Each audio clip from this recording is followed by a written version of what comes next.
Red 2 सिर्फ़ और सिर्फ रेड की कामयाबी का फ़ायदा उठाने के लिए बनाई गई है, क्योंकि रेड 2 में कुछ भी नया, अनोखा या मनोरंजक नहीं है जो दर्शकों को बांध सके।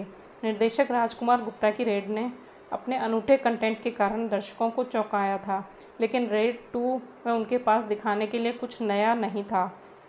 यहाँ तक कि वे अपने आप को ठीक से दोहरा भी नहीं पाए और दर्शकों का मनोरंजन करने में विफल रहे।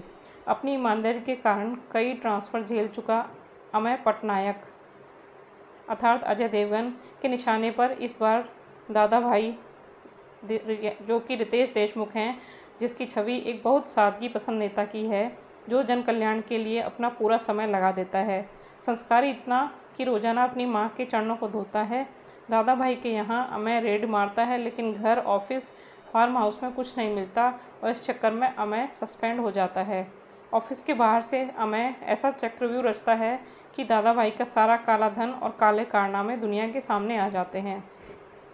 फिल्म की कहानी की बात की जाए तो ये बेहद साधारण है। भ्रष्ट नेता और ईमानदार अफसर आमने सामने हैं, ये मोटी बात है, लेकिन भ्रष्ट को भ्रष्ट साबित करने में जो ज़रूरी दांव-पेच कहानी में होना चाहिए वो नदारद है।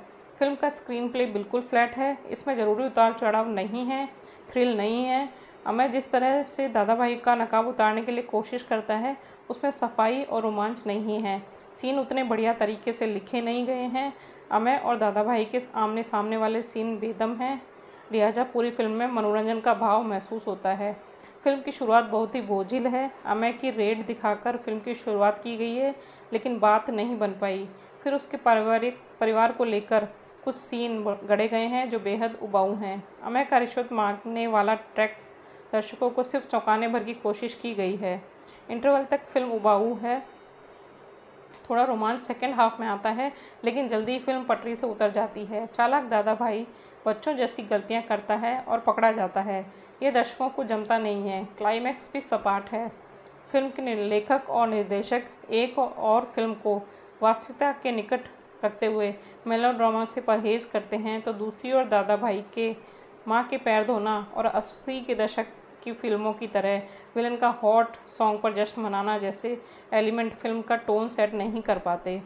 सौरभ शुक्ला को रखकर पहले भाग से फिल्म को जोड़ने की कोशिश की है, लेकिन सौरभ के दमदार किरदार की कमी रेड 2 में महसूस होती है। सौरभ ने जिस बेहतरीन तरीके से अपने रोल को निभाया था, वो काम रितेश नहीं कर पाए। न ही उनके कैरेक्टर में उतने रंग हैं। रितेश शाह, राजकुमार गुप्ता, जयदीप यादव और करण व्यास, 4 लोगों ने मिलकर स्टोरी, स्क्रीन प्ले, डायलॉग लिखे हैं, लेकिन कुछ संवादों को छोड़ दिया जाए तो राइटिंग डिपार्टमेंट से कुछ भी ठोस और एंटरटेनिंग निकलकर नहीं आया। निर्देशक के रूप में राजकुमार गुप्ता का काम औसत दर्जे का है। वे अपनी तरफ से बिखरी हुई कहानी में किसी भी तरह की कोई कसावट नहीं ला पाए।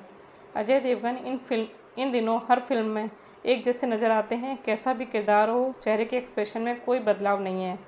रेड 2 में उनकी एक्टिंग में कोई रेंज नज़र नहीं आती। रितेश देशमुख का काम भी औसत दर्जे का है। उनका रोल पावरफुल है, लेकिन यही बात उनकी एक्टिंग के लिए नहीं की जा सकती। रेड में अजय की पत्नी इलियाना डिक्रूज़ थी, यहाँ पर वे बदल गई हैं और वाणी कपूर ने उनकी जगह ले ली है। वाणी में भी कोई सुधार नज़र नहीं आता। छोटे रोल में सौरभ शुक्ला गहरा असर छोड़ते हैं।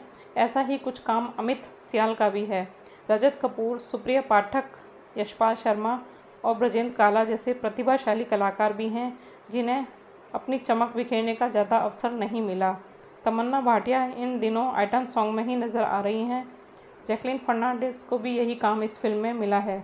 अमित त्रिवेदी का बैकग्राउंड म्यूज़िक उम्दा है। कुल मिलाकर रेड 2 पहली फिल्म की छाया में खोई एक अधपकी फिल्म है, जिसमें न थ्रिल है, न टकराव और न ही कंटेंट का वजन। इस फिल्म के निर्देशक राजकुमार गुप्ता हैं।